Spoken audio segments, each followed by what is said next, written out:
షబ్బీర్ అలీ గారి పని అయిపోయినట్టేనిక కామారెడ్డిలో అయితే షబ్బీర్ అలీ పని కాలే పెడితే పనులు వస్తున్నాయని చెప్పినాక ఇంకేముందన్న షబ్బీర్ అలీ పని అంత బోకస్. అంటే ఆ ఆడియోని ఎవరు బయట పెట్టుంటారు అనుకుంటున్నారు మీరు?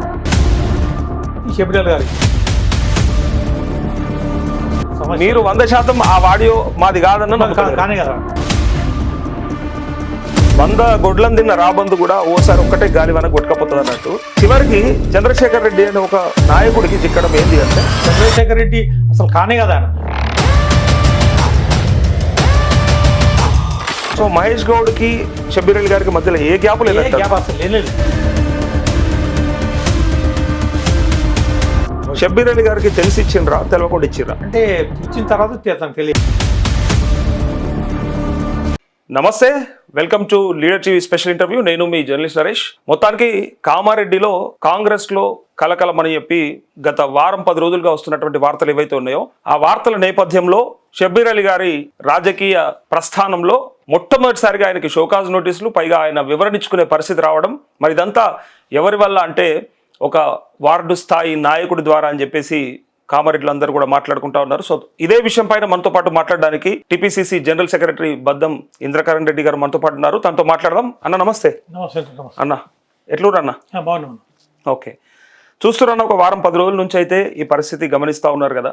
గమనిస్తున్నారు రోజు. ఓకే, షబ్బీర్ అలీ గారి పని అయిపోయినట్టేనిక కామారెడ్డిలో అంటే? షబ్బీర్ అలీ పని కాలే, ఇంకా స్ట్రెంత్ గా అవుతున్నాడు. ఎందుకంటే తనకు మేము కార్యకర్తలు చాలా బలంగా ఉన్నాం కనుక అటు ఆయన ఎప్పుడు తగ్గే ప్రశ్న లేదు. దేనికన్నా ధీటుగా ఎదిరించే శక్తి షబ్బీర్ అలీ గారికి ఉన్నది. మీరు ఆడియో విన్నారా? అది విన్నాం. ఆడియోలో అంత క్లియర్ గా పదవులకు పైసలకు ముడిపెడుతూ డైరెక్ట్ గా మీడియాలో మాట్లాడలేనటువంటి పదాన్ని వాడుతూ పండబెడితే పదవులు వస్తున్నాయని చెప్పినాక ఇంకేముందన్న షబ్బీర్ అలీ పని? అంత బోకస్. ఏది ఆడియో ఉందో అది బోకస్. అది వాళ్ళు తయారు చేసిన ఆడియో తప్ప, ఎవరో ఒకరు తయారు చేసిన ఆడియో తప్ప షబ్బీర్ అలీ ఎప్పుడు అని. ఎందుకంటే మహేష్ కుమార్ గారు అధ్యక్షులు వేస్తున్నారో తనకు గత 40 సంవత్సరాల నుంచి వాళ్ళిద్దరు చాలా దగ్గర స్నేహితులు. అంటే షబ్బీర్ అలీ గారికి ఒక తమ్ముడు లెక్క, 40 సంవత్సరం తమ్ముడు లెక్క. ఇప్పుడు అదే రకం ఉంది కనుక దాంట్లో ఎటువంటి వివాదాలు వాళ్ళిద్దరి మధ్యలో వివాదాలు సృష్టించేందుకే ఎవరో మధ్యలో చేసినట్టు ఆ ఫేక్ ఆడియో అది అంతే. దాని అంటే ఇప్పుడు మాట్లాడింది అయితే షబ్బీర్ అలీ గారు ఇటు పక్క, ఇంకొక పక్క సరే ఆయన కాంగ్రెస్ నాయకుడే షబ్బీర్ అలీ గారితో మాట్లాడుతూ అన్న మమ్మల్ని ఉరిపెట్టుకోమంటారా అని అడుగుతున్నాడు ఆయన. అంటే ఆ ఆడియోని ఎవరు బయట పెట్టుంటారు అనుకుంటున్నారు మీరు? అదే అనుమానం వస్తుంది. దాని మీద అనుమానం కనుక మీ షబ్బీర్ ఒక రోజు ముందే కామారెడ్డిలో పోలీస్ కంప్లైంట్ చేయించారు. దాని ఎంక్వైరీ ఏమని చెప్పారు. చెప్పిన తర్వాతే మన గాంధీ భవన్కి వచ్చి అక్కడ తను వివరించారు పూర్తి దాని పైన. ఎప్పుడన్నా అనుకున్నారా ఈ 40 ఏళ్ళ ఆయన ప్రస్థానంలో చెన్నారెడ్డి గారి పీరియడ్లో మంత్రిగా పనిచేసి రాజశేఖర్ రెడ్డి గారి పీరియడ్లో కూడా ఉమ్మడి ఆంధ్రప్రదేశ్కు మంత్రిగా ఉన్న షబ్బీర్ అలీ గారికి ఇట్లాంటి పరిస్థితి దుస్థితి వస్తుందని ఎప్పుడన్నా అనుకున్నారా? అంటే ఒకరికి వివరణించుకునే పరిస్థితి నేను చెప్పేది. ఎప్పుడు అనుకోలే, కానీ అనుకోని కొన్ని సంఘటనలు జరుగుతాయి కనుక ఎవరో మధ్యలో వచ్చిన కొందరు వ్యక్తులు చేసిన సంఘటనకు తాను ఈరోజు బయట బలి కావాల్సి ఉంది కనుక అటువంటి సమస్య ఏం లేదు. తను ఎప్పుడైనా కామారెడ్డిలో ఖచ్చితంగా ఒక టైగర్ల మీదకున్న వ్యక్తి, ప్రతి ఒక్కరికి సాయం చేసిన వ్యక్తి. గత 45 సంవత్సరాల నుంచి కూడా తన కామారెడ్డిలో ఉంటూ ప్రతి ఒక్కరికి ఆపద సంపద ప్రతి ఒక్కరిని ఆదుకున్నట్టు వ్యక్తి షబ్బీర్ అలీ గారి. ఈ రోజు ఒక మాట చెప్తాను ఉదాహరణకు, ఆయన డెవలప్మెంట్ చాలా పెద్ద ఎత్తున చేశాడు. ఆ రోజు ముఖ్యమంత్రి కేసీఆర్ ఉన్నప్పుడు ఒక అసెంబ్లీ ఒక మాట అన్నాడు, ఎవరైతే షబ్బీర్ అలీ గారు మా ఎస్ఆర్ఎస్ నుంచి కామారెడ్డికి తాగే నీరు తీసుకొచ్చారో అదే విషయాన్ని ఈరోజు రాష్ట్రం మొత్తం మీద నేను తీసుకొస్తానని ఒక శబ్దం చేసినటువంటి కేసీఆర్ షబ్బీర్ అలీ తీసుకున్నాడు. అటువంటి అభివృద్ధి చేసే వ్యక్తి షబ్బీర్ అలీ గారు. కానీ మీరు అంటే మీ అనుభవంలో మీకు తెలుసన్న 100 గొడ్లను తిన్న రాబందు కూడా ఓసారి ఒక్కటే గాలి వన కొట్టుకపోతుంది అన్నట్టు. ఎంతో మంది నాయకులతో పనిచేసి ఎంతో మందిని ఎదుర్కొని ఢీకొని కేసీఆర్ గారు వలేస్తే కూడా వల చిక్కకుండా చివరికి చంద్రశేఖర్ రెడ్డి అనే ఒక నాయకుడికి చిక్కడం ఏంది అంటే అసలు చిక్కుళ్ళ లేదు అక్కడ సమస్య. చంద్రశేఖర్ రెడ్డి అసలు కానే కదా ఆయన. ఆయన ఒక టీఆర్ఎస్ లో ఉంటూ దాంట్లో గ్రూప్ రాజకీయాలు చేస్తుంటేనే ఆయన సస్పెండ్ చేశారు. మన కాంగ్రెస్ పార్టీ అనేది గాంధేయవాదం. మీరు ఎట్లా తీసుకురు మరి? కాంగ్రెస్ పార్టీలో ఉన్నది ఒకటే గాంధేయవాదం. అంటే అందరినీ తీసుకుంటారు కాంగ్రెస్ పార్టీలో. ఎవరినైనా చెత్తను చెదారాన్ని అంటే లెక్క పత్రం లేదు వ్యక్తిగతంగా ఆయన. ఎందుకంటే అప్పటికి కాంగ్రెస్ మున్సిపాలిటీలో వాళ్ళ భార్య వైస్ చైర్మన్ ఉన్నది. తను ఖచ్చితంగా వస్తుంటే ఆ రోజు కొంత మా నాయకులు తీసుకొచ్చి షబ్బీర్ అలీ ద్వారా కాంగ్రెస్ పార్టీ చేర్చడం జరిగింది. ఆ తర్వాత కూడా షబ్బీర్ అలీ గారు ఆయనకు ఆ వైస్ చైర్మన్ వ్యక్తికి తన భార్యకు ఖచ్చితంగా చైర్మన్ కూడా ఇప్పించారు షబ్బీర్ అలీ గారి. కరెక్ట్ అన్న. ఇక్కడ ఒక ప్రశ్న ఏంటంటే ఆయన అక్కడ పనికి రాడంటేనే కదా బయటికి పంపించేసింది వాళ్ళు. అయితే కాంగ్రెస్ అన్ని విమర్శలు వచ్చినాక అంటే ఆయన ఏమన్నా క్లీన్ చిట్ ఉన్న వ్యక్తా? కాదు, అటువంటి వ్యక్తి అని మేము అనుకోలేదు. మరి మీరు ఎట్లా ఇదే ఒకటే కాంగ్రెస్ పార్టీలో గాంధీవాదం కనుక మంచి అంటే ఒక వ్యక్తిని చేర్చుకోవాలి కాంగ్రెస్ పార్టీ, ఎందుకంటే ఒక లాయల్టీ ఉంది కనుకనే ఆ రోజు చర్చించడం జరిగింది. ఇప్పుడు ఆయన మీద అన్ని మరకలు ఉన్నాక, అన్ని ఆరోపణలు ఉన్నాక చేర్చుకుంటే ఆ మరకలు ఎందుకు పార్టీ కంటావని ఆ రోజు ఎందుకు ఆలోచించలేదని ఈ ప్రశ్న. అప్పటికి మనకేం జరిగింది, మరకలు ఇంత పెద్ద ఉన్నాయన్న విషయం తెలియదు ఎవరికి. అట్లా ఆ రకంగా చేర్చుకోవడం జరిగింది కాంగ్రెస్ పార్టీలో. ఓకే. సో ఇప్పుడు మొత్తానికి అంటే ఆ రోజు ఆయన సరే ఒక చైర్మన్ పైన మరి ఆయన సరే దాడి చేసిండనా లేకపోతే ఇంకోట మనకు అప్పుడు వాళ్ళు అంటే సస్పెండ్ చేసిన విధానం కూడా చూస్తాం మనం. చూసిన తర్వాత షబ్బీర్ అలీ గారిని కలిసినట్ట లేకపోతే కొండలరెడ్డి గారిని కలిసినట్ట, ఎవరి త్రూ పార్టీలోకి వచ్చినట్టు అనేది ఇప్పుడు ఫస్ట్ ప్రశ్న. షబ్బీర్ అలీ ద్వారానే ఇక్కడ కాంగ్రెస్ పార్టీ కామారెడ్డికి వచ్చినప్పుడు కామారెడ్డిలోనే, ఎందుకంటే ఎన్నికల ముందే చేయనండి, ఎన్నికల తర్వాత ఏంటంటే షబ్బీర్ అలీ కొండలరెడ్డి లేకపోతే మహేష్ కుమార్ లేకుంటే రేవంత్ మహేష్ గౌడ్ తర్వాత పీసీసీ అయింది అనుకో, అప్పుడే లేడు కదా. అప్పటికి కొండలరెడ్డి ఇక్కడికి కామారెడ్డికి ఇంకా పూర్తిగా రాలే, అప్పుడప్పుడే రావడానికి ప్రయత్నం చేశారు. అంటే అప్పుడు కన్ఫర్మ్ కూడా కాలే, పూర్తి కన్ఫర్మ్ కాలే, మినిమం ఒక 15 days ముందే కన్ఫర్మ్ అయింది అట్లా. సో వచ్చింది మాత్రం షబ్బీర్ అలీ గారు త్రూ. సో అప్పుడు ఆ రోజు ఎట్లా తీసుకున్నారు, అంటే ఏం చెప్పారు, ఏం హామీ తీసుకున్నారు, ఏ ఉద్దేశంతో వాళ్ళని జాయిన్ చేసుకున్నాడు మరి షబ్బీర్ అలీ గారు? అంటే కామారెడ్డిలో ఒక ఏరియాకో అంటే కామారెడ్డిలో ఎట్లాగో ఈయన ఆల్రెడీ వైస్ చైర్మన్ ఉంది కనుక చైర్మన్ కు అవకాశం ఉంటుంది కనుక ఆయన వచ్చి ఖచ్చితంగా షబ్బీర్ అలీ దగ్గరకు వచ్చే షబ్బీర్ అడిగిన అన్నాన్ని పార్టీలో జాయిన్ అవుతాని మన కాంగ్రెస్ కార్యకర్తలు కొంతమంది తీసుకొచ్చి అన్న ద్వారా కాంగ్రెస్ పార్టీలో చేర్పించడం జరిగింది. తను కూడా ఒప్పుకున్నాడు, ఎందుకంటే కొంత కార్యకర్తలు అందరూ కలిసి తీసుకుంటే బాగుంటుంది కొంతమంది అన్నప్పుడు తను చేర్చడం జరిగింది అంత మటుకే. ఓకే. కానీ ఇప్పుడు మీరు కాపాడేపటికే కదా ఈడు దాకా వచ్చింది. ఆయన మున్సిపల్లో కోట్ల రూపాయల పాత ఇనుప సామాన్ అమ్ముకున్నాడు అని అన్నప్పుడు మరి అది ఎందుకు ఆ రోజే చర్య తీసుకోలేకపోయారు? అంటే ఎఫ్ఐఆర్ అయిన తర్వాత కూడా పార్టీ నుంచి సస్పెండ్ చేసే అవకాశం ఉండగా ఇలా అది డైరెక్ట్గా షబ్బీర్ అలీ గారి దాకా వచ్చేదాకా చూసారు కదా. అయితే ఆ రోజు దాని మీద ఏదైతే అదేందో దాని ఎఫ్ఐఆర్ కేసు బుక్ అయింది. బుక్ అయిన తర్వాత కాంగ్రెస్ పార్టీలో ఎట్లా అంటే కాంగ్రెస్ పార్టీలో ఒక వ్యక్తిని సస్పెండ్ అయ్యే సమయం పడుతుంది కనుక అతి తొందరగా చేయలేము మనం. మనం పీసీ ఏది చేసినా కానీ అధిష్టానం పీసీ ద్వారా చేయవలసి వస్తుంది కనుక అందుకొరకు ఆ రోజు ఏదైతే ఆ పాత సామాన్ అమ్ముకొని ఇది చేస్తుండో దాని ద్వారా కంప్లీట్ పీసీ ద్వారా రోజు బాగుంటున్న రోజు ఆ రోజు కొద్ది ఆపడం జరిగింది అంత మటుకే. అయినా ఎఫ్ఐఆర్ బుక్ అయింది, కేసు బుక్ అయింది, అది అరెస్ట్ అయిండు, తను అరెస్ట్ కూడా అయింది పోలీసు వాళ్ళు. అది ఏంది మళ్ళీ పెద్ద ఎత్తున జిల్టన్ స్టిక్స్ కానీ ఈ 2 కేసులు ఆ రోజు 2 రోజులు పరారి పెట్టి దొరకలే, ఆ తర్వాత అరెస్ట్ చేసి అప్పుడేమో పార్టీ కాపాడుతుంది, షబ్బీర్ అలీ గారు కాపాడతారు, అందరు కాపాడతారు. వీళ్ళనేమో మళ్ళీ మీకే ఇబ్బంది అవుతా ఉంది, మిమ్మల్ని ఇబ్బంది పెడతా ఉన్నాడు ఆయన. ఇబ్బంది పెట్టి కాంగ్రెస్ పార్టీలో ఇబ్బంది అంటే ఇబ్బంది పెట్టచ్చు, కానీ ఒక మంచి వ్యక్తికి ఒక లాయల్టీ మరి షబ్బీర్ అలీ ఎట్లా అంటే ఆయన ఎట్లా మంచి వ్యక్తి అయినా ఎవరినైనా నమ్ముతాడు, మంచి వ్యక్తిని నమ్ముతాడు. నమ్మే ఈరోజు ఆపూర్తి ఆయన మంచి వ్యక్తి కనుకనే ఈరోజు కామారెడ్డిలో ఒక మైనార్టీ అయి ఉండ 2 సార్లు ఎమ్మెల్యే గెలిచిండు ఆయన. కామారెడ్డిలో మైనార్టీలు తక్కువ ఉన్నారు, అయినప్పటికీ మన హిందూస్ అతను గెలిపింది చాలామంది. ఎట్లా అంటే ఆయన ఒక ముఖ్యంగా చేసిందంటే గుళ్ళకు ఇటు మన చుక్కాపూర్ కానీ రామారెడ్డి కానీ కాలభైరవ కానీ ఈ రకంగా అన్ని గుళ్ళకు పెద్ద ఎత్తున అభివృద్ధికరంగా చేసింది కనుకనే చాలా మంది హిందువులు తను మెచ్చుకుంటారు. షబ్బీర్ అలీ ఒక మైనార్టీ ఉండి ఒక ముస్లిం ఉండి కూడా హిందూ గుళ్ళకు చాలా అభివృద్ధి చేస్తున్న ఉద్దేశంతో ప్రతి ఒక్కరికి అభిమానం నువ్వు ఇప్పటికీ వెళ్ళి చూడు ఏ గ్రామంలో చూసినా షబ్బీర్ అలీ చేసిన అభివృద్ధి కార్యక్రమాలు నేను చెప్తాను ఈ రోజు కూడా. అంటే మీరేమో ఇట్లా అంటున్నారు, ఆ ఆడియోనే మాది కాదు, అసలు షబ్బీర్ అలీ గారు మాట్లాడలేదు అని చెప్పి అంటున్నారు. కానీ కొంతమంది అంటే అది విన్నటువంటి అంటే గ్రామాల్లో ఉన్నటువంటి కొంతమంది మాట్లాడినటువంటి మాటలు ఏంటంటే గింతేనా అసలు షబ్బీర్ అలీ గారి రాజకీయము, ఆయన మాట తీరు, ఆయనది ఈ మాత్రం ఈ స్థాయికి దిగజారిపోయింది ఏంది, ఇట్లా మాట్లాడింది ఏంది అని అంటున్నారు. చెప్తాను కదా, షబ్బీర్ అలీ గారు ఎప్పుడు తక్కువ మాట్లాడరు, అటువంటి వ్యక్తి కానే కడతాను. ఎందుకంటే ఆ రోజు ఏదైతే ఆడియో ఉందో అది ఫేక్ ఆడియో అంతే. ఈ రోజు ఆ ఆడియో మీద ఎవరైతే మహేందర్ రెడ్డి అంటుండో ఆయన కూడా పోలీస్ కంప్లైంట్ ఇవ్వడం జరిగింది. ఈ రోజు నాది కాదనా, నాది కాదు పోలీసు కానీ తను ఎంక్వైరీ చేయమంటారు, తనే ఎంక్వైరీ చేయమని చెప్తుంది ఈ రోజు కూడా. కానీ చంద్రశేఖర్ రెడ్డి ఏం చెప్తుండంటే మహేందర్ రెడ్డికి కూడా బెదిరింపు కాల్స్ వస్తున్నాయి ఇటుపక్క కాంగ్రెస్ పార్టీ నుంచి లేదా షబ్బీర్ అలీ గారి నుంచి, ఆయనను బెదిరిస్తున్నారు, ఎందుకు ఈ ఆడియో బయట పెట్టినవని అంటా ఉన్నారని ఆయన అంటున్నాడు. కదా కంప్లీట్ చేసిన ఈ ఆడియో పోక ఎట్లా మీరు బెదిరిస్తే పెట్టిండేమో. అటువంటిది ఏం లేదు. షబ్బీర్ అలీ గారు ఎప్పుడు తక్కువ మాట్లాడగత నేను చూస్తున్నాను కదా, 42 సంవత్సరాలు చూసిన షబ్బీర్ అలీ గారిని ఎప్పుడు కూడా అటువంటి తను మాట్లాడదు. పార్టీకి వ్యతిరేకంగా పార్టీకి లైన్ దట్ తను ఇప్పుడు పోలే, మేము కూడా తను చూసి నేర్చుకున్నాం. పార్టీ లైన్ గీత దట్ ఎప్పుడు మేము బయటపడలేదు. నేను షబ్బీర్ అలీ గారిని ఇప్పటికీ 2-3 సార్లు ఇంటర్వ్యూ చేసిన, కొన్ని 10 సార్లు ఆయన కలిసినా మాట్లాడినా కరెక్ట్గా అందులో ఉన్నటువంటి వాయిస్ని, సరే నేనేం ఫోరెన్సిక్ ల్యాబ్ ఇచ్చిన రిపోర్ట్ కాదు కానీ 100% షబ్బీర్ అలీ గారు మాట్లాడినట్టే ఉంది అది. అందులో ఎక్కడ కూడా వేరే కనిపిస్తలేదు. మరి పర్ఫెక్ట్గా షబ్బీర్ అలీ గారి వాయిసే ఉంది. పండ పెట్టి పదవులు తెచ్చుకుంటూ సిస్టమ్ లో వాయిస్ చేంజ్ చేసుకుని సేమ్ తను నువ్వు మాట్లాడి నేను మాట్లాడచ్చు, ఆ రకం ఉంటుంది సమస్యలు. అయినప్పటికీ నేను అనేది అసలు అంత నమ్మేటట్టుగా ఉంది అని, అది అక్కడ కూడా ఏదో కల్పించినట్టు లేకపోతే తయారు చేసినట్టు మ్యానిపులేట్ చేసినట్టు కనిపిస్తలేదు అని. లేదు పూర్తిగా మ్యానిపులేట్ చేసినట్టే సమస్య లేదు. ఆయన వాయిసే కాదా మీరు అనేది? కానే కాదు, ఆయన వాయిసే కదా కాదు అంటే ఆయన వాయిస్ క్రియేట్ చేసిన ఆ వాయిస్ లెక్క, ఆయన భావం కూడా అది కాదా? సమస్య లేదు. ఆయన ఎప్పుడు కూడా మహేష్ కుమార్ని కానీ కాంగ్రెస్ పార్టీని ఎప్పుడు విమర్శ దాకా లెక్కలేవు. మహేష్ కుమార్ గారు ఇప్పుడు ఉన్నటువంటి అధ్యక్షులు షబ్బీర్ అలీ గత 40 సంవత్సరాల నుంచి మంచి స్నేహితుడు, మంచి మిత్రుడు, తమ్ముళ్ళగా చూసుకున్నాం ఇప్పటికప్పటికి. మేము ఇప్పుడు మహేష్ కుమార్ మేము మాకు అన్నలెక్క భావిస్తాం.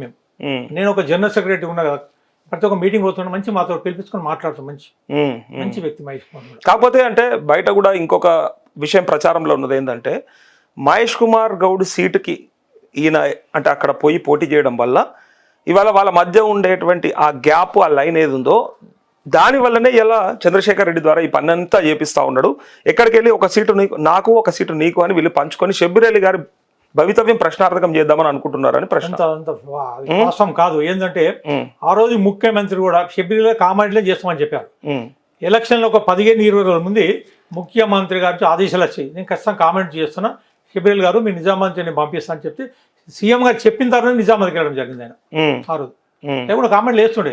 కానీ ఇప్పుడు ఓడిపోయినా కూడా అక్కడ తనే ఇన్ఛార్జ్గా ఉన్నాడు కాబట్టి అది మహేష్ కుమార్ గౌడ్ ఓర్చుకోలేకనే ఇట్లాంటి పని చేపిస్తున్నాడు అనేది అక్కడ చూస్తుండే, ఇక్కడ కామారెడ్డి కూడా తను చూస్తుండే, నిజామాబాద్ తను చేస్తుండే. అదే రెండు చూడడం వల్లనే ఆయనకి ఇటు పక్క రేవంత్ రెడ్డి గారు రాలేక కామారెడ్డి అన్నాను ఉన్నావు కదా చూసుకోని ఈయనకి చెప్పి నిజామాబాద్ లో కూడా ఏ కార్యక్రమం చేసినా ఖచ్చితంగా మహేష్ గౌడ్ పిలుచుకుని చేస్తుంది నిజామాబాద్. ఇప్పుడు ఏ కార్యక్రమం చూడాలి. సో మహేష్ గౌడ్ కి షబ్బీర్ అలీ గారికి మధ్యలో ఏ గ్యాప్ లేదు, పక్కాగా మీకు తెలియకుండా కూడా ఉండే అవకాశం లేదు. సమస్య లేదు. ఎందుకంటే షబ్బీర్ అలీ రైట్ హ్యాండ్ ప్రతిసారి ప్రతి ఒక్క మీటింగ్ లో ఎక్కడ దేంట్లో వీడియో చూడండి, ఎక్కడ నేను ఎంబట్టు సార్ ఎంబట్టు నాకు తెలియకుండా సార్ మాత్రం అటువంటి సమస్య ఏం లేదు. ఖచ్చితంగా ఏదో చెప్తాం మా కార్యక్రమం, ముఖ్యమైన మా కార్యకర్తలు అన్ని విషయాలు చెప్తాం. ఓకే, ఏ గ్యాప్ లేదని మీరు అంటున్నారు. కానీ చంద్రశేఖర్ రెడ్డి గారికి పిసిసి జనరల్ సెక్రటరీ పదవి ఎవరిని అడిగి ఇచ్చిండ్రు, ఎట్లా ఇచ్చిండ్రు, ఈయన తెలియకుండా ఎందుకు ఇవ్వగలిగారు అది చెప్పండి. అదొకటి ఏంటంటే ఇప్పుడు తను ఎప్పుడైతే ఎన్నికల్లో కామారెడ్డిలో పనిచేసినప్పుడు ఈ కొండలరెడ్డి కానీ మళ్ళీ రేవంత్ రెడ్డి కానీ, రేవంత్ రెడ్డి కూడా 3 సార్లు వచ్చారు ఎన్నికల్లో, కొండరెడ్డి మంది కామారెడ్డిలో ఉన్నాడు. ఆ పరంగా మళ్ళా ఈ కొండలరెడ్డి గారు కానీ లేకపోతే రేవంత్ రెడ్డి గారు మళ్ళీ ఒక యువకు ఉన్నాడు కదా, ఇద్దామన్న ఉద్దేశంతో మన ఎన్నికల్లో పని కూడా చేసినాడు కదా అన్న ఉద్దేశంతో ఆ రోజు ప్రపోజ్ చేసినట్టు. షబ్బీర్ అలీ గారికి తెలిసి ఇచ్చిండ్రా తెలియకుండా ఇచ్చిర్రా? అంటే ఇచ్చిన తర్వాత తనకు తెలియదు. ఎట్లా అవుతుంది ఇట్లా అంటే పక్కాగా గ్యాప్ కనిపిస్తుంది, అది మీరు ఎందుకు ఒప్పుకోవట్లేదు అనేది నా ప్రశ్న. ఎందుకంటే ఆయన తెలియకుండా ఇచ్చిండ్రు అన్నప్పుడే షబ్బీర్ గారికి తెలియవద్దు అనేది అలా లెక్క. లేదు, షబ్బీర్ తెలియకుండా జరిగింది కామారెడ్డి లోపల. మరి ఎట్లా జరిగింది, ఎట్లా వచ్చింది ఆయనకు పదవి? మరి రావద్దు కదా, అంటే ముందు ఆయన అడగాలి కదా. అడగాలి, కానీ ఎన్నికల్లో కూడా పనిచేసినట్టు వాళ్ళకి కనపడదు. కొండలరెడ్డి ఇక్కడ ఉన్నాడు కనుక కొండలరెడ్డి ఎమ్మడేసుకుని తిరిగిండు ఆ వ్యక్తి. వాళ్ళే కాకుండా మా కాంగ్రెస్ కార్యకర్త మన గూడె శ్రీనివాస్ రెడ్డి కానీ, కైలాసన్ కానీ, మా పల్లరాజు కానీ వాళ్ళు కొండలరెడ్డి తిరిగి పూర్తిగా వాళ్ళు కూడా అన్న. ఒకవేళ అది షబ్బీర్ అలీ గారే ఇప్పించిన పదవి అయ్యి ఉంటే డెఫినెట్ గా ఇలా అది సింక్ అవ్వకపోతుండే. కానీ షబ్బీర్ అలీ గారికి తెలియకుండానే వచ్చినటువంటి పదవి కాబట్టి ఇది Mahesh Goud and chief minister కలిసి చేసిండ్రు అని వాళ్ళు చెప్పుకుంటారు కాబట్టి సో ఎగ్జాక్ట్ గా ఇప్పుడు ఆ ఆడియోకి సింక్ అయింది ఇది. ఆయన ఎట్లాగూ అన్న బాయిల దుంకుమంటావా లేకపోతే దురేసుకోమంటావా అని చెప్తూ ఎవడన్నా చంద్రశేఖర్ రెడ్డి అని అడిగిందంటే ఎగ్జాక్ట్ గా పదవుల టైంలో నాకు తెలియకుండా జరుగుతుంది అనే విషయాన్ని ఆయన వెలగక్కినట్టు ఉంది. అందుకే సింక్ అయింది, అందుకే నమ్మట్లేదు ప్రజలు. మీరు కాదన్న నమ్ముతలేరు, మీరు 100% ఆ ఆడియో మాది కాదన్న నమ్ముతలేరు. కానీ కదా ఆడియో మధ్య ఎట్టు పదాలు కానీ కదా, అంత ఫేక్ ఆడియో మొత్తం కష్టం. సో ఈయన తెలియకుండా పదవి ఎట్లా వచ్చింది చెప్పి పోలీస్ కంప్లైంట్ చేసాం, దాని మీద ఎంక్వైరీ నడుస్తుంది. ఆయన తెలియకుండా పదవి ఇచ్చినప్పుడు అర్థం చేసుకోవచ్చు కదా, ఏదో ఒక గ్యాప్ నడుస్తుంది పార్టీలో. ఎట్లా అంటే ఇప్పుడు నేను గత 40 సంవత్సరాలు పనిచేస్తున్నా యువజన కాంగ్రెస్ నుంచి, ఒక 5-6 సంవత్సరాలు యువజన కాంగ్రెస్ అధ్యక్షుడు. మొదటి నుంచి మీరు షబ్బీర్ అలీ గారితో ఉన్నారా? మొదటి నుంచి, ఫస్ట్ నుంచి. తనతో మొదటి నుంచి ఉన్నాను. నేను యువజన కాంగ్రెస్ ప్రెసిడెంట్గా ఉన్నప్పుడు తను రాష్ట్రంలో ప్రధాన యువజన కాంగ్రెస్ కార్యదర్శి ఉన్నాడు. ఆ రోజు అసెంబ్లీలో ఆ టీడీపీ ప్రస్తుతం లోపల అసెంబ్లీ లోపల చొచ్చుకోపోయి ఆ రోజు అసెంబ్లీలో ఏదైతే ఉన్న స్పీకర్ దగ్గరకు పోడియం దగ్గరకు గడబడి చేసిన వ్యక్తి షబ్బీర్ అలీ. ఆయన తర్వాత ఎన్నికల తర్వాత తనకు మొట్టమొదటి 32, తన ఏజ్ 32 అప్పటికి 31 ఏజ్ లో ఆయన ఎమ్మెల్యే గెలిచి ఇమీడియట్ మినిస్టర్ అయింది 89 కదా అది 89. ఎందుకంటే అంత పోరాడిన వ్యక్తి మొదటి నుంచి. మర్రి చెన్నారెడ్డి గారి మర్రి చెన్నారెడ్డి పీరియడ్లో పోరాడితే మర్రి చెన్నారెడ్డి పిలుచుకొని మంత్రి పదవి ఇచ్చారు. ఆ తర్వాత మా మర్రి చెన్నారెడ్డి తర్వాత నాలుగు భాస్కర్ రెడ్డి తను కూడా మంత్రి పదవి. ఆ తర్వాత మన వైఎస్ రాజశేఖర రెడ్డి గారి పీరియడ్ లో ఒక 5-6 శాఖలు ఇచ్చాడు. ఆయన ఇంచుమించు డిప్యూటీ సీఎం ఎంబడి పెట్టుకుంటాను. ఇటు హైదరాబాద్ కడప కానీ హైదరాబాద్ చాలా ఇన్ఛార్జీలు ఇస్తూ పెద్ద ఎత్తున కార్యక్రమాలు చేసింటే అబ్దుల్ రాష్ట్రంలో ఈరోజు షెబ్రియాల పేరు ఎక్కడ పోయినా షెబ్రియాల పేరు కనబడుతుంది. అన్న 30-40 ఏళ్ల నుంచి కామారెడ్డి అంటే షబ్బీర్ అంటే కామారెడ్డి అనే పేరు ఉన్నటువంటి తరుణంలో మీరైతే ఒక 30-40 ఏళ్ల నుంచి ఆయనతో ట్రావెల్ చేస్తారు కదా, ఎన్నడన్నా రాష్ట్ర స్థాయి పదవులు ఇవ్వాలంటే షబ్బీర్ అలీ గారిని కాదని కానీ దాటి కానీ ఆయనకు తెలవకుండా కానీ ఎప్పుడన్నా ఇచ్చిన సందర్భం ఉందా? మాకు షబ్బీర్ అలీ మా సీనియర్ ప్రకారం నేనున్నా. ఇప్పుడు ఉదాహరణకు చెప్తున్నా, నేను మొదటి నుంచి యువజన కాంగ్రెస్ వచ్చిన వ్యక్తిని ఆ రోజు మండలం నుంచి జిల్లా రాష్ట్రంలో అంటే షబ్బీర్ అలీ ద్వారానే పదవులు వచ్చినాయి ఇప్పటికి కూడా. కాబట్టి చంద్రశేఖర్ రెడ్డి అనే వ్యక్తికి ఆ పదవి వచ్చిందంటేనే ఖచ్చితంగా ఏదో ఒక లైన్ ఏదో ఒక గ్యాప్ ఎవరో క్రియేట్ చేస్తున్నట్టు కనిపిస్తలేదా అనేది నా ప్రశ్న. అంటే అది ఏమైంది ఉద్దేశం వాడా, ఈయన బహుశా ఎన్నికల రోజు అంటే ఎన్నికల తర్వాతనే ఎప్పుడైతే మన రేవంత్ రెడ్డి గారికి ఎన్నికల్లో తను సహకరించి అందరు ఏం చేసి గెలిపించిండా చంద్రశేఖర్ రెడ్డి మన రేవంత్ రెడ్డి గారు గెలిపించిండా? సహకరించాడు, ఏం గెలిపేలే. ఆ రోజు గెలిపిస్తే కదా చెప్పాలంటే కూడా ఆ రోజు ఇప్పుడు మన కైలాస్ సీన్ కానీ గూడెం శ్రీనివాస్ కానీ పల్లరాజు గారు వీళ్ళంతా ఉన్నారు, వీళ్ళంతా ఎంబటి ఉన్నారు. ఆయన వీళ్ళతో ఉన్నాడు అంత మటుకే. మరి ఇప్పుడు ఆ ముగ్గురికి రాని పదవి ఎందుకు ఎట్లా అడిగిండు అడిగినట్టు మీకు కూడా తెలుసు అంటే ఎవరైతే కష్టపడి గెలిపిస్తారో ఎవరైతే మనల్ని ఓట్లు తీసుకురాగలుగుతారో వాళ్ళకి ఇస్తారు. ఈయన గెలిపించిండా ఇప్పుడు మరి ఏం చేసిండని ఇప్పుడు చెప్తా. కామారెడ్డిలే మానాల మోహన్ రెడ్డి వచ్చిండు, ఆయన ఇక్కడ సహకరించే ఉద్దేశంతో తనకు ఒక కార్పొరేషన్ చైర్మన్ ఇచ్చాడు. ఆ రకంగా 2-3 కార్పొరేషన్ చైర్మన్ ఇచ్చారు కామారెడ్డిలో పనిచేసిన వ్యక్తికి. ఇంకా కొందరికి ఇవ్వలే. ఇప్పుడు నర్సరెడ్డి కూడా పనిచేసి తను కూడా ఇవ్వాలి. అంటే కొందరికి రావచ్చు, కొందరు అందరికి రావాలని ఏం లేదు కదా, కొందరికి రావచ్చు కొందరు రాకపోవచ్చు. ఆ రకంగా తనకు వచ్చిందేమో అట్లా. ఓకే. ఇంకోటి ఇప్పుడు తను ఏం చేస్తున్నట్టే నేను కాబోయే ఎమ్మెల్యే అని చెప్పుకుంటుండు కనుక అటువంటి సమస్య లేదు. మేము గత 45 సంవత్సరాలు కాంగ్రెస్ పార్టీ పనిచేస్తున్నాం. షబ్బీర్ అనుమతి అధిష్టానం అందిస్తే మేము సిద్ధంగా ఉన్నాం. ఆయనకన్నా మేము సీనియర్ మేము సిద్ధంగా ఉన్నాం కాంగ్రెస్ పార్టీలో. దేనికని మేము ముందుకు వెళ్ళేందుకు కానీ ముందు నిలబడడానికి చాలా సిద్ధంగా ఉన్నాం అన్న. అయితే చంద్రశేఖర్ రెడ్డిని మరి పార్టీలోకి తెచ్చుకున్నాక ఆయన గురించి తెలిసినప్పటికీ కూడా చైర్మన్గా ఎందుకు చేయాల్సి వచ్చింది అంటే పార్టీ ఆయన కొంచెం పూర్తి తెలియకుండా చైర్మన్ చేసిన ఆయన మంచి వ్యక్తి అనుకోండి. ఎందుకంటే పార్టీలో మనం చేయని అప్పటికి కొద్ది రోజులు అయింది కదా. ఇంకెక్కడ మంచి వ్యక్తి అన్న, ఆయన గురించి బయట అప్పటికే పుంకాలుగా మాట్లాడుకునేటోళ్ళు జనాలు. ఆ పార్టీలోకి వెళ్ళి బయటకు పంపించినప్పుడు కూడా విపరీతమైనటువంటి ఆరోపణలు వచ్చినాయి. అది మీ పార్టీకి ఎందుకు తెలియదు అని? ఎందుకంటే ఆ రోజు ఏదైతే కౌన్సిలర్ ఉన్నారో వాళ్ళందరూ కలిపి ఈయన ఉంటే బాగుంటుంది ఉద్దేశంతో ఆ రోజు తన భార్యని చైర్మన్ చేయడం జరిగింది అంతమాట. కానీ ఇవాళ అదే ఇందుప్రియ గారు విపరీతమైనటువంటి ఆరోపణలతో పైగా వార్నింగ్ కూడా ఇస్తా ఉంది షబ్బీర్ అలీ గారికి. తను వార్నింగ్ ఇవ్వని అవసరం లేదు. అది కాదు, ఏదైతే వాళ్ళు ఇంకా పూర్తిగా అర్థం చేసుకుంటలేదు. ఏదైతే ఆడియో ఉందో అది ఫేక్ ఆడియో. వాళ్ళని ఏదో చేసినట్టుగా ఆ ఫేక్ ఆడియోలో చూసి దాన్ని వాళ్ళు రెచ్చిపోతారు అంతమటికే. కానీ అందులో ఎటువంటి వాస్తవం లేదు అక్కడ. మీరు ఎంతసేపు లేదని మీరు అంటున్నారు, వాళ్ళేమో లేనిది 5 రోజుల తర్వాత పోయి ఎక్స్ప్లెనేషన్ ఇచ్చుకున్నాడు. అది చెప్పడానికి 5 రోజులు కావాలన్నా ఇమీడియట్గా బయటకు వచ్చి చెప్తారు కదా. ఒకవేళ ఆడియో నాది కాదు అన్నప్పుడు ఇమీడియట్గా సెకండ్ డే వచ్చి చెప్పాలి కదా అనేది ప్రశ్న. Second day police complaint Kamareddy ఇప్పించాడు మా కార్యకర్తలతో కామారెడ్డిలో.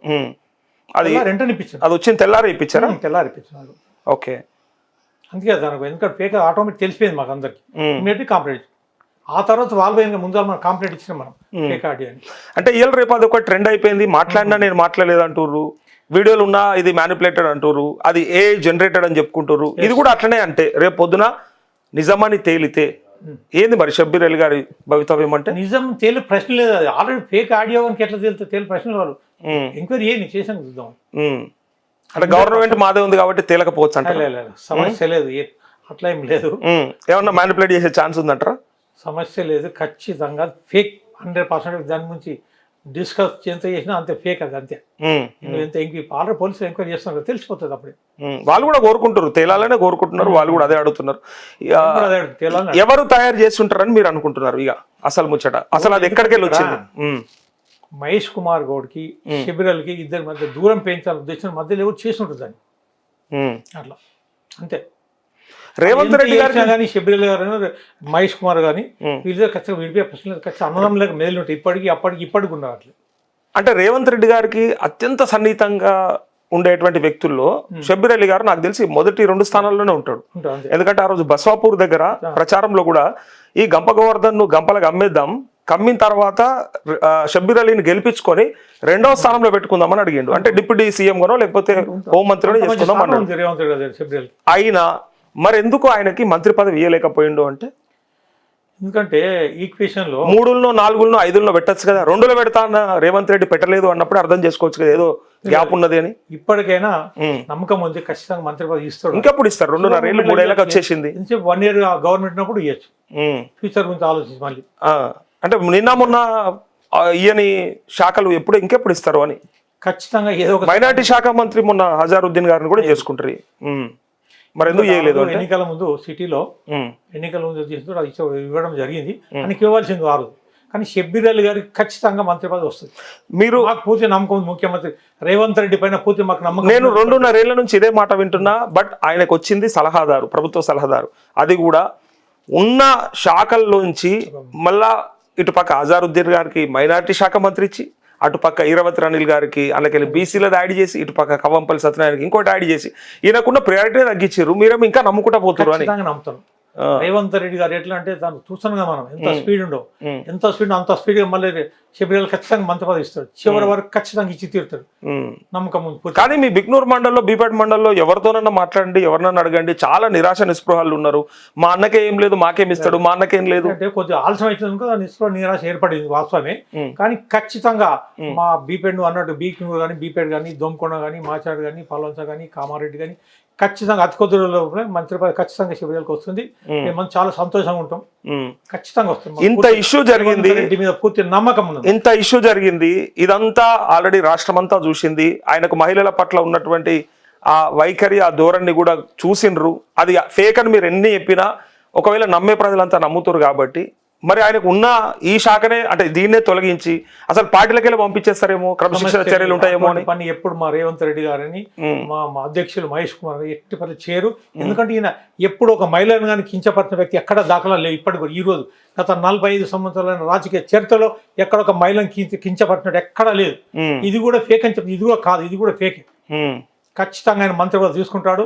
చివరి మూమెంట్లో సార్ ఖచ్చితంగా తీసుకొని తీరుతాడు. ఆ పూర్తి నమ్మకం మా కామారెడ్డిలో ప్రజల్లో మన పూర్తి నమ్మకం ఉన్నది ఇప్పటి కూడా. మీరంతా అంటే మీ వర్గం అంతా, షబ్బీర్ అలీ గారి వర్గం అంతా మల్లు రవి గారి ముందు వెళ్ళి చెప్పిండ్రు, కంప్లైంట్ ఇచ్చిర్రు. తను కూడా వెళ్ళి మొన్న 11వ తారీఖు ఎక్స్ప్లెనేషన్ ఇచ్చినట్టున్నాడు. సో క్రమశిక్షణ ఏమన్నా అంటే చర్యలు ఉంటాయా ఆయన పైన అంటే, లేకపోతే తను ఇచ్చిన సమాధానంతో వాళ్ళు సాటిస్ఫై అయిపోయారు అనిపిస్తుందా మీకు? ఏమన్నా రిపోర్ట్ వచ్చిందా? క్రమశిక్షణ కంటే ఆ పూర్తి ఆ విషయాలన్నీ వాళ్ళు చూసుకుంటారు. ఎందుకంటే అధిష్టానమే మనము ఎటు వచ్చినా బయట పెట్టే ఉద్దేశంతో మీకు చెప్పగలుగుతున్నాం. అంటే ఇప్పుడు ఇద్దరిని కలుపుతారా, కూర్చోబెడతారా, లేకపోతే ఏంది? కూర్చొని పెట్టి సమస్య లేదు, ఆల్రెడీ కానీ మేము కలిసి ఉన్నట్టే. కానీ లోపల కొట్లాడుతున్నట్టే. ఎందుకంటే ఇది ఒక సముద్రం. కాంగ్రెస్ పార్టీ లోపల ఉండొచ్చు, చివరికి వచ్చేది మళ్ళీ కాంగ్రెస్ పార్టీ గెలుస్తుంది. ఎందుకంటే షబ్బీర్ అలీ గారు చెప్పిన వ్యక్తికే ఖచ్చితంగా రేవంత్ రెడ్డి గారి, మహేష్ కుమార్ ఖచ్చితంగా సహకరిస్తారు. మా జిల్లా అధ్యక్షులు మల్లికార్జున్ గారి ఆయనకు అధ్యక్షుడు అయిన కానీ పూర్తి వీరాలు తెలుస్తాను కూడా పూర్తిగా షబ్బీర్ అలీ ఎటువంటి వ్యక్తి తెలుస్తాను. కానీ ఇంద్రన్న, నేను సోషల్ మీడియాలో కొన్ని కామెంట్లు చూసిన, కాంగ్రెస్ వస్తే కుక్కలు చింపిన ఇస్తరైతుంది రాష్ట్రం అని అన్న మాట ఏదైతే ఉందో అది నిజం చేస్తుంది కాంగ్రెస్ అండ్ కామారెడ్డి ముఖ్యంగా అంటా ఉన్నారు. లేదు, ఎప్పుడైనా కాంగ్రెస్ పార్టీలో కుక్కలు ఇస్తారు కానే కాదు, కలిసి ఉంటారు కాంగ్రెస్ పార్టీ. ఎందుకంటే కాంగ్రెస్ పెద్ద సముద్రంలో ఏడ కలిసి ఉందన్న. ఇప్పుడు పొంగులేటి శ్రీనివాసరెడ్డి, కొండా సురేఖ ఒక దిక్కు కొట్లాడబడతారు, పొన్నం ప్రభాకర్, అడ్లూరు లక్ష్మణ్ ఇంకో దిక్కు కొట్లాడబడతారు. ఈ మాటల గ్యాప్ చూస్తే అసలు మంత్రుల మధ్యనే సఖ్యత లేదు అన్నప్పుడు ఇంకా మీరు చెప్పేది ఎట్లా నమ్మొచ్చు అంటే, ఒక కుటుంబం లేక మంత్రులందరి కుటుంబంలో మన ఇంట్లో అన్నదమ్ములు ఉంటాం, మనం తెల్లని వాళ్ళు కలిసిపోతుంటాం. మనం మరి కలిపి మన ఇంటి అభివృద్ధి కార్యం ఏ రకం చేసినా రాష్ట్రంలో అదే రకం అభివృద్ధి కార్యక్రమం చేస్తుంటారు అని మీరు అంటారు. కానీ క్రమశిక్షణ లేనట్టు కదా ఇట్లుంటే. క్రమశిక్షణతో నడుస్తుంది. రేవంత్ రెడ్డి ఆధ్వర్యంలో ఈ రోజు రాష్ట్రంలో చూడండి, మీరు చూస్తే ప్రజలు చాలా సంతోషంగా ఉన్నారు.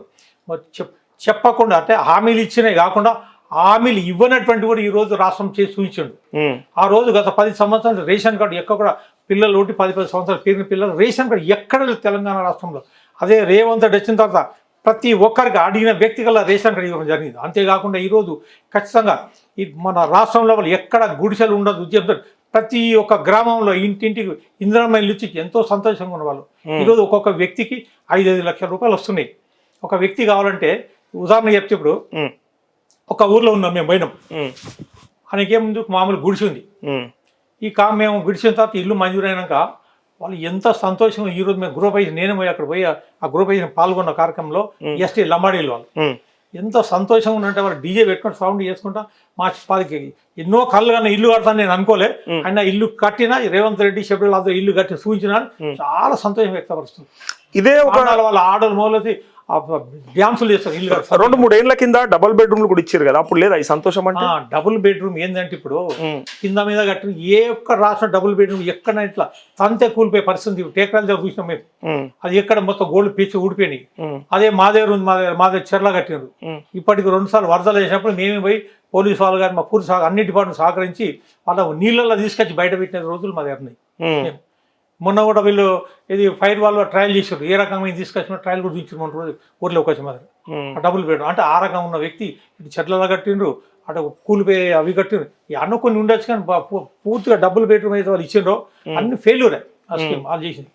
అది ఎక్కడ సంతోషం ప్రజలు లేరు, కానీ ఇప్పుడు చాలా సంతోషం. ఆ రోజు చూడండి సన్న బియ్యం ఇండియా భారతదేశం లోపల ఎక్కడ లేనటువంటి సన్న బియ్యం ఈరోజు మన రేవంత్ రెడ్డి ఆధ్వర్యంలో తెలంగాణ లోపల ప్రతి ఒక్క బీదలు సన్న బియ్యం తింటుంది. చాలా సంతోషంగా ఉండదు. కావాలని ప్రతిపక్షం వాళ్ళు లేపి కుట్రలు లేపి ఏదో కుల తంత్రాలు చేస్తూ వాళ్ళు పార్టీని డౌన్ చేసే ప్రయత్నం చేసిన ఇంకా పెరుగుతుంది కాంగ్రెస్ పార్టీ రోజు. కానీ ఇంద్రన్న అంటే మీ పరిధి కాకపోవచ్చు కానీ 6 గ్యారంటీలు అయిపోయినాయి అంటే ఇది మంత్రులను అడిగే ప్రశ్న యాక్చువల్గా. కానీ 100 రోజుల్లో 6 గ్యారంటీలు మీరే ఆ రోజు కార్డులు పట్టుకొని తిరిగి బ్రహ్మాండంగా తిరిగి కార్డులు పెట్టుకొని మా పార్టీ అధికారంలోకి రాగానే మీకు ఇవన్నీ చేస్తామని చెప్తారు.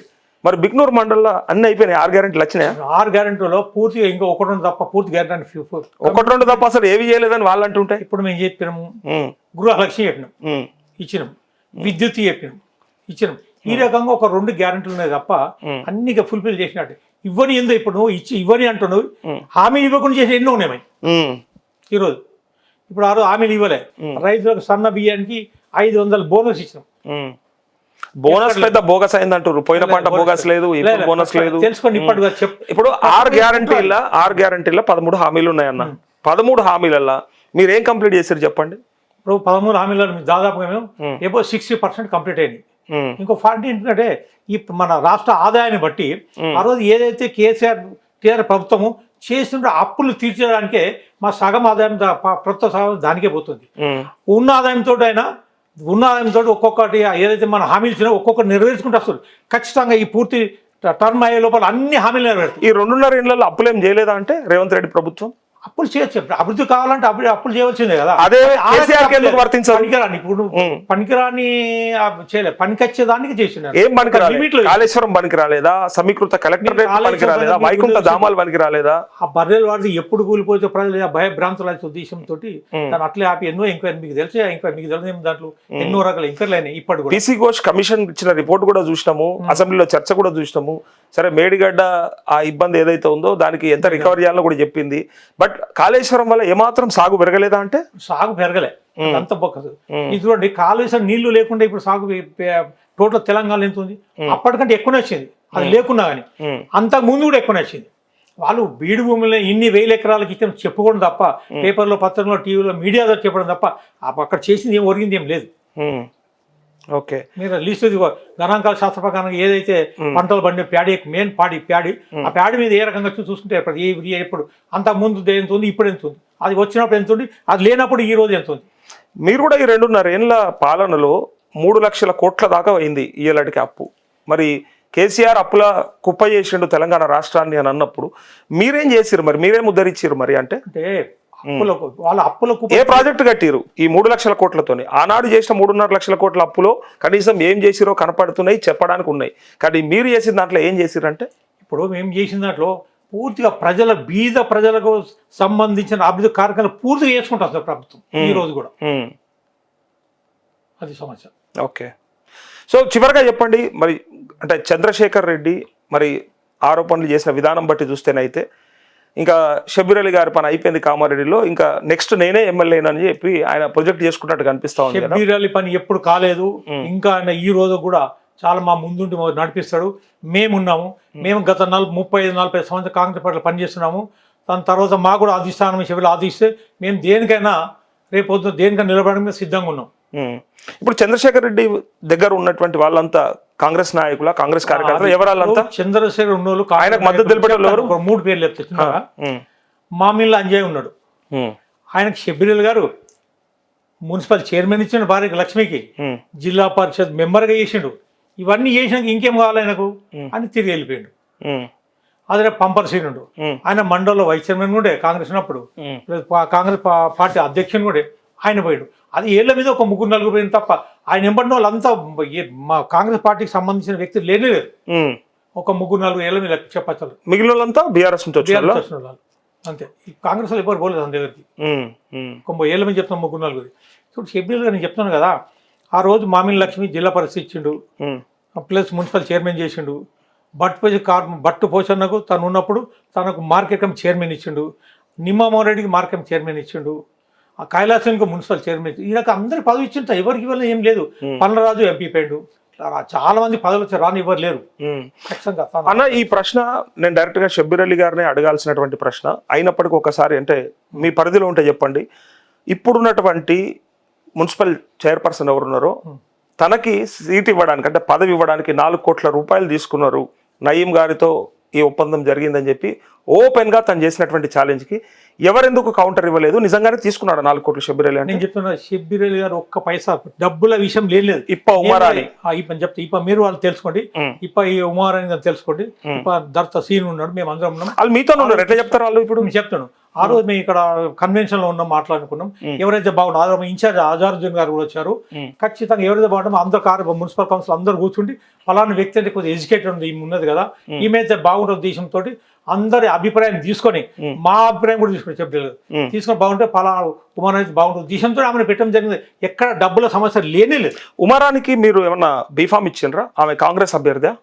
ఉమారా ఎట్లా అంటే కాదు కదా, కానీ వాళ్ళకి ఇచ్చారంటే డెఫినెట్ గా డబ్బులకు అమ్ముకున్నట్టే కదా. అట్లా కాదు, ఇదే చంద్రశేఖర్ రెడ్డి చేస్తున్న ఆరోపణ. ఆమె ఎట్లా అంటే ఒక ఎడ్యుకేటెడ్ ఉంది ఆమె, కనుక ఆమెకి ఇవ్వడం జరిగింది.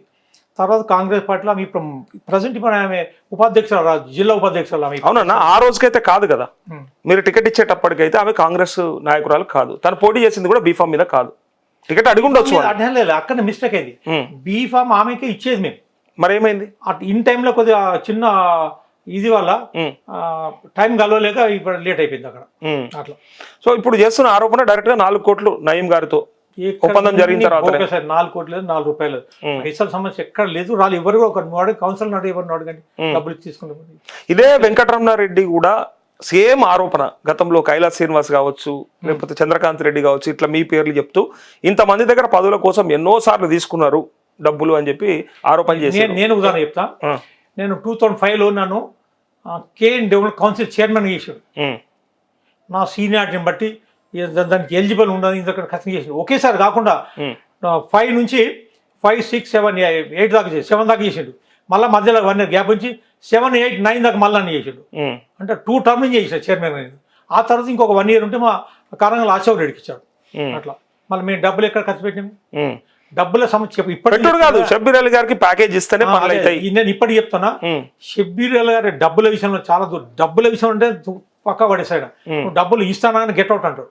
అటువంటి వ్యక్తి అయినా డబ్బుల కావడం చాలా ప్రాముఖ్యం ఉంటాడు. డబ్బు లేని గెటినానే అనడు అని చెప్పి అంటారు చాలా మంది. ప్యాకేజ్ చేస్తేనే రా లోపలికి అంటాడు. ఎస్ఐకి ఒక ప్యాకేజ్, సిఐకి ఒక ప్యాకేజ్, డిఎస్పీకి ఒక ప్యాకేజ్ అని ఇట్లా పేర్లు పెట్టి మరి నడిపిస్తాడు. 4 పేర్లు తను ఎంబడినో నేనే కాదు, ముఖ్యంగా తనకు రైట్ హ్యాండ్ లెక్క ఇప్పటికున్నా. లేకుంటే ఆ రోజు నేను ఇమ్మీడియట్లీ పోయి పోలీస్ కంప్లైంట్ చేస్తాడు, నాకు సర్జరీ అవుట్ ఇక్కడ ఆగిపోయాను. అట్లా డబ్బుల విషయం సమస్యలు చెప్పిన ఎప్పుడు డబ్బులు ఆశించే వ్యక్తి కాదు, డబ్బులు అడిగే వ్యక్తి కానే కదండి ఎవరిని కూడా. కానీ మరి షబ్బీర్ అలీ గారు ఇంత సీనియర్ నాయకుడు, మరి రేపొద్దున ఇదే పార్టీలో ఉన్నా కాబట్టి అన్న ఇష్యూ వస్తుందేమో అని కూడా ఆలోచించకుండా ముసలి నక్క అని అన్నటువంటి మాట ఏదైతే ఉందో, ఇది విన్నప్పుడు ఏమనిపించింది మీకంటే? నాకు చాలా బాధ అనిపించింది. ఈయన వచ్చి 2.5 years కాలేదు, ముసలి నక్క కాంగ్రెస్ చాలా తప్పు, పెద్ద పొరపాటు. దాని మీద ఏమేమి మా కాంగ్రెస్ నాయకులందరూ పోయి పిసిసి గారికి ఒక లేఖ ఇవ్వడం జరిగింది. కుంటినక్క ఎవరిని అన్నాడు? శబరిమల కుంటి నక్క, ముసలి నక్క, కుంటి నక్క, గుడ్డి నక్క. శబరిమల అన్నాడు. ముసలి నక్క షబ్బీర్ అలీ గారు. మరి కుంటి నక్క ఎవరు? కుంటి నక్క వెంకటరమణారెడ్డి. గుడ్డి నక్క ఎవరు? గుడ్డి నక్క గంప గోవర్ధన్. గంప గోవర్ధన అన్నాడు ఉద్దేశం అదే కదా. అంటే కుంటి నక్క గంప గోవర్ధన్ అన్నారు. మరి నాకు అది అదే ఎట్లా అంటే మంచికో పేరు పెట్టిండు. ఎందుకంటే ఆ రకంగా మాట్లాడద్దు ఎవరినైనా కానీ. ఒక పొలిటికల్ రాజకీయంగా ఉన్నప్పుడు ఒక అధిష్టానం మనం ఒక రాష్ట్రంలో ఒక జనరల్ సెక్రటరీ ఉన్నాం. ఆ రకంగా ఒకరు అభివృద్ధి కార్యం చేస్తే చేయని వాళ్ళిద్దరిని అన్నాడు అంటే ఓకే. షబ్బీర్ అలీ గారిని కూడా అనకూడదు కదా. అదే తప్పదు. ఎందుకోసం వచ్చింది అసలు ఆ ఇష్యూ? ఎందుకు వచ్చింది? వైకుంఠ ధామాన్ని అభివృద్ధి చేయనీయకపోవడం వల్ల నేనా అంటే వైకుంఠ ధామాన్ని అభివృద్ధి వద్దని షబ్బీర్ అలీ ఎప్పుడు అనలే.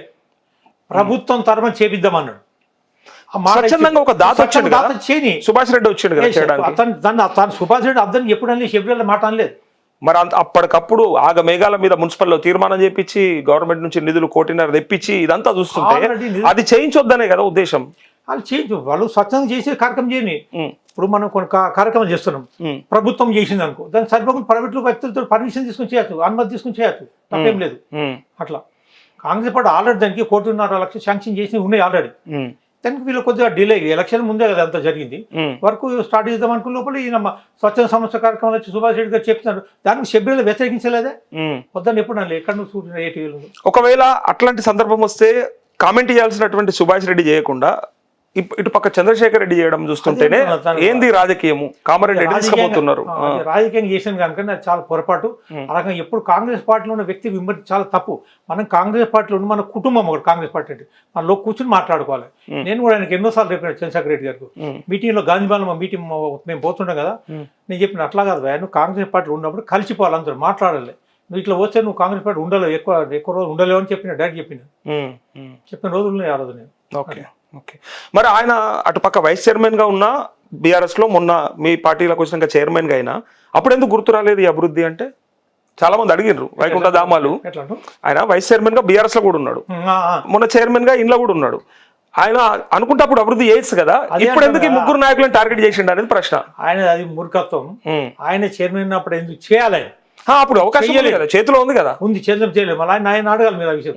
నువ్వు ఇప్పుడు విమర్శిస్తున్నావు, నీ చేతిలో ఉన్నప్పుడు నువ్వేం చేసినావు? మీరు ఎవరు అడుగుతలేరు, మీ కౌంటర్లు లేవు కాంగ్రెస్ నుంచి అని నేను అంటున్నా. అట్లా కౌంటర్ నేను ఈ మధ్య మీరు కాకుండా జిల్లా నాయకులు ఉన్నారు కదా, సో మరి తను అభివృద్ధి చేసే టైంలో మరి తను ఎందుకు చేయలేకపోతే ప్రశ్న రావాలి కదా. ప్రశ్న రావాలి, కానీ ఇప్పటికే ప్రశ్న వచ్చింది అన్నప్పుడు ఎందుకు వెళ్ళదు? ఈ రోజు మన పేపర్లో మన వాళ్ళు ఇచ్చారు, తను ఉన్నప్పుడు ఎందుకు వేయలేడు, ఇప్పుడే ఎందుకు అంటాడు, ఇప్పుడే ముగ్గురు వ్యక్తి 3 పార్టీల వ్యక్తులు ఎందుకు విమర్శించిండు అనే స్వార్థం కూడా విమర్శించు, అంతే, ఇంకోటి ఏం లేదు. ఓకే. అభివృద్ధిని ఒక స్వచ్ఛంద సమస్య చేస్తా అంటే వద్దని షబ్బీర్ అలీ కానీ కాంగ్రెస్ పార్టీ ఎవరు వద్దని ఇప్పటికీ అనలే. మొన్న కూడా స్టేట్మెంట్ మున్సిపల్ చైర్మన్ చెప్పి చేయమని చెప్పారు ఆపోజిట్. ఓకే. సో ఫైనల్ గా అన్న ఒక మాట చెప్పండి, అంటే కామారెడ్డి నియోజకవర్గంలో మరి భవిష్యత్తు షబ్బీర్ అలీ గారిదేనా, లేకపోతే అలా కొడుకేమన్నా రంగప్రవేశం చేసే అవకాశం ఉందా, ఇంకేమన్నా వేరే వాళ్ళకి వచ్చే అవకాశం ఉందా? షబ్బీర్ అలీ గారే రంగప్రవేశం చేస్తాడు. తను కానప్పుడు మాలాంటి సీనియర్లకు ఖచ్చితంగా అవకాశం ఇస్తాడు. అట్లా తండ్రి పోతే కొడుకు, కొడుకు పోతే మనమడు అనేది ఏం లేదు, సమస్య ఏం లేదు. మా సీనియర్లకు అవకాశం ఇస్తాడు. పూర్తి మాకు నమ్మకం ఆయన మీద. మీకు అవకాశం ఇస్తారని నమ్ముతున్నాను. సో కామారెడ్డిలో మరి పని చేసుకొని ఇస్తలేడు అని ఒక పక్క రమణారెడ్డి ఆరోపణలు చేస్తున్నాడు. అంటే షబ్బీర్ అలీ గారు నాకు ఎక్కడ కూడా ఒక ఎమ్మెల్యేగా నాకు ప్రోటోకాల్ లేదు, నన్ను ఇబ్బంది పెడుతున్నాడని గతంలో మనం చాలా సార్లు పత్రికల్లో, మీడియాలో గారు ఈయనకు పార్టీలో ప్రాబ్లమే, పార్టీ బయట ప్రాబ్లమే, ఈయన ఎన్నని ఎదుర్కొంటున్నాడు అనేది నా ప్రశ్న. అయితే షబ్బీర్ గారు చెప్పాడు, రండే అభివృద్ధి కార్యం చేస్తాము, మీరు చేయండి, మేము సహకరిస్తాము. అదే నిజామాబాద్ గుప్తా గారు ఎంబడి గారు చేసిండే, అక్కడ ఉన్నటువంటి బీజేపీ వ్యక్తులు కలిసి చేసిన మరి ఈయన కలిసి చేయొచ్చు కదా. ఈయన కలిసి రాలేకపోయినా ఆయన తప్పు. అక్కడ ధన్పాల్ సూర్యనారాయణ గారికి అట్లా అని చేసిండు కదా, ఈయన రాలేకపోతుండే. ఎన్నోసార్లు మనం ఇన్వైట్ చేసిన రాలేడు. ఓకే అట్లా. ఓకే. ఈ 2.5 ఏళ్ల పరిపాలనలో అంటే మీరు రెగ్యులర్ గా ప్రజలతో కలుస్తుంటారు కాబట్టి మీకు ఏమనిపిస్తుంది? మళ్ళా నెక్స్ట్ గెలుస్తామనిపిస్తుందా, ఏమైనా డౌట్ కొడుతుందా? కదా ఈ రోజు ప్రజల్లో ఒక ఊపు వస్తుంది కాంగ్రెస్ పార్టీ పేరు మీద. రేవంత్ రెడ్డి ఎందుకంటే చేసిన కార్యక్రమాల మీద, ఈ డబుల్ బెడ్రూమే కానీ, సన్న బియ్యం కానీ, కరెంట్ బిల్ మాఫీ కానీ, మహిళలకు బస్ ఫ్రీ, ఈ రకం అన్ని కార్యక్రమాలు చూస్తుంటే ప్రజలు ముందుకు వస్తారు. ఖచ్చితంగా వచ్చే ప్రభుత్వంలో ఖచ్చితంగా 100కి 100 కాంగ్రెస్ పార్టీ ఇప్పుడున్న ఎమ్మెల్యే మెజారిటీ ఇంకా పెరుగుతుంది. మీరు ఆయన చెప్పి బ్రహ్మాండంగా ఉందంటారు. ఒక పక్క తులం బంగారం నుంచి మొదలు పెడితే, మహిళల స్కూటీ నుంచి మొదలు పెడితే, 2500 పింఛన్ నుంచి మొదలు పెడితే, రైతు భరోసా దాకా, రైతు రుణమాఫీ దాకా కంప్లీట్ కాకుండా ఉన్నటువంటి వాటిని ప్రజలు అడుగుతారు. మరి గ్రౌండ్ లెవెల్లో మాలాంటి వాళ్ళని అడుగుతారు, ఏం చెప్తారు? చూడండి, రుణమాఫీ బిగ్నూర్లో అయిపోయిందా మొత్తం అందరికి మండలం? మా దగ్గర 100%. అంటే కొందరికి ఏదైతే 2 లక్షలు అంటే గదే మిస్టేక్ అయింది అక్కడ కొద్దిగా. 2 lakhs పైన ఉన్న వాళ్ళకి కట్టుకోమన్నాడు రేవంత్ రెడ్డి. మరి ఏమైంది? కట్టుకోమని చెప్పలే, 2 lakhs పైన ఉంటే అది రాదని చెప్పిండు, 2 lakhs వరకు వస్తాను చెప్పిన. ఆ తర్వాత చెప్పారు ముందు 2 లక్షల పైన కట్టుకోమని క్లియర్ గా మంత్రి తుమ్మల రేవంత్ రెడ్డి గారు కూడా ప్రచారంలో కూడా చెప్పారు. కేసీఆర్ గారు ప్రధానమంత్రి మోడీకి రాసిండు లెటర్, మీరు చూసిరో లేదో, మోడీ గారికి రాసిన లెటర్ లో 2 lakh బిలో వాళ్ళకి 3 విడతలు చేసినాం, 21,000 కోట్లు. 2 lakh అబోవ్ వాళ్ళకి మేము తప్పకుండా అతి త్వరలో చేస్తామని ఈవెన్ వ్యవసాయ శాఖ ఇచ్చిన గైడ్ లైన్స్ లో కూడా ఉంది. అదెందుకు చేయలేకపోయాడు? రుణమాఫీ మాత్రం మా దగ్గర చాలా మటుకు జరిగింది, చాలా మటుకు జరగలేదు. మరి వాటి సంగతి ఏంది? చాలా జరిగింది. నేను చెప్తా ఉదాహరణకి ఎట్లా అంటే ఇప్పుడు కేసీఆర్ ప్రభుత్వం ఉండే ఆ రోజు దళితులకు 3 ఎకరాలు నాడు ఇచ్చిండా, ఈ రకంగా ఎన్నో హామీలు నెరవేర్చలే. అంటే ఆయన చేయలేదు కాబట్టి మేము కూడా చేసి చూపిస్తాం, మేము కూడా మాకు టైం ఉంది, ఇంకా ఇంకేం టైం 2.5 ఏళ్ళు అయిపోయింది, ఇంకా 2 సంవత్సరం చేసి చూపిస్తాం. ఇంకా అంటే 50 వాళ్ళు చెప్పమన్నారు 100 రోజుల్లోనే గ్యారంటీలు ఖచ్చితంగా చేస్తామని. అవి ఏకపోతే మిగిలిన హామీలు 400 పైన హామీలు ఉండే. ఒక హామీ అటు ఇటు హామీలు ఇటు అభివృద్ధి 2 చేసుకుంటూ వస్తాడు సమాంతరంగా, అట్లా ఖచ్చితంగా చేస్తాం. అది చివరి ఖచ్చితంగా నడుస్తుంది. ఓకే, ఫైనల్ అన్న మీకు మీ గోల్ ఏంది అంటే మీరు ఏం చేయాలనుకుంటున్నారు? అంటే ఇప్పటివరకు ఎప్పుడు కూడా పబ్లిక్ రిప్రజెంటేటివ్ గా లేరు కాబట్టి, అంటే పోటీ చేయలేదు కాబట్టి, కారణం ఏంటి అంటే మీరు పోటీ చేయకపోవడానికి, అంటే అవకాశాలు రాకుండా మీరే పార్టీ మొదటి ఉద్దేశం, పార్టీకి బలోపేతం ఉద్దేశం మొదటి నుంచి కార్యకర్తలు చూడండి. నా పేరు చెప్తే ఏ ఊర్లో చూసుకో, ఇందిరా అంటే కాంగ్రెస్, మరి కాంగ్రెస్ పార్టీ బలోపేతం చేయడానికి నేను ప్రతి ఒక్క కార్యకర్త నిలబడి గెలిపించింది. కానీ ఏ నాయకుడికైనా ఒక్కసారి పబ్లిక్ రిప్రజెంటేటివ్ కావాలి, ప్రజాప్రతినిధి కావాలని ఉంటుంది కోరిక. మీకు ఎందుకు లేదు? మరి ఎందుకు ఎందుకంటే ఉంటే నా ఉద్దేశం ఏంటంటే షబ్బీర్ అలీ గారు ఉన్న రోజు తను ఎంబట్టి ఉంటా, తను మన నాకు ఖచ్చితంగా ఇందరికన్నా నువ్వు నిలబడి నేను సిద్ధంగా ఉన్నాను ఇప్పటికి. ఓకే, మీకు అది ఉంది, ఆ కోరిక అయితే ఉంది కదా. ఓకే ఓకే, ఫైనల్ గా మీ లక్ష్యం ఒకవేళ కుదిరితే పోటీ చేయాలని ఇంట్రెస్ట్ ఉంది మీకు? అది షబ్బీర్ అనుమతి తోటే, అంటే అధిష్టానం షబ్బీర్ అలీ అనుమతి చేయాలన్నమాట. థ్యాంక్ యూ అన్న, ఏదైతే లక్ష్యం ఉందో అది చేరుకోవాలని కోరుకుంటూ విష్ ఆల్ ద బెస్ట్. నమస్తే అన్న. ఇది ప్రత్యేక ఇంటర్వ్యూ ఇంద్రకరణ్ రెడ్డి గారితో. Thank you.